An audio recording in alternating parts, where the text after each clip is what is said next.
There's a new show on Netflix called Holidate. And so the concept is it's these two people, they don't know each other. They're both complaining about the fact that, the holidays are coming up and Thanksgiving and Christmas and New Year's and, whatever other parties come up between now and then.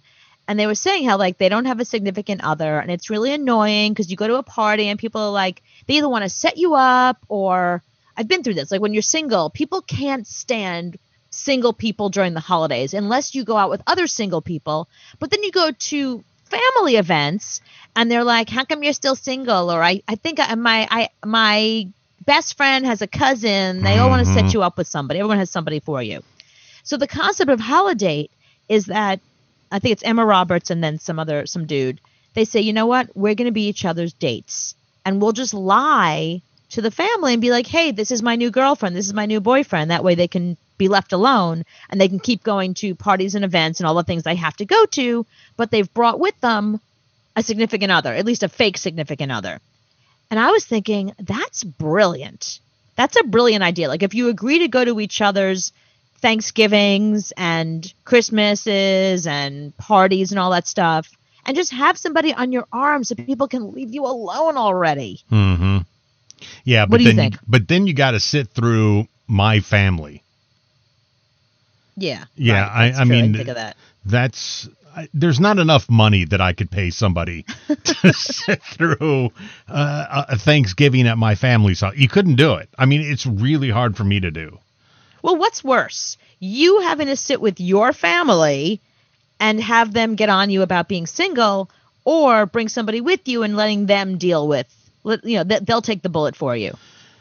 I would rather do it single because then I have to, when we leave, I have to explain my whole life and everybody's background. It's just going to be a nightmare. That's the point. You don't have to explain any of that stuff. That person is not really your significant other. They're just there as a buffer to pretend. That way the family can, you walk out and you go, thank you very much. When's the party at your house? Saturday? Great. I'll see you then. Bye. Mm-hmm. No, nobody should be put through that hell. Nobody should. Right now, in this political climate, I would not bring anybody to my parents' house for Thanksgiving or Christmas because... No, it's the perfect time. No. Because they're the buffer. That way you'd be like, my significant other, you can make up a life about them. Be like, the minute someone says, oh, Biden shouldn't have won and Trump this and Trump that, the person that you brought, your Holidate, can step in and say, did I ever tell you that my family used to be very good friends with the Rockefellers? Let me tell you about my grandfather.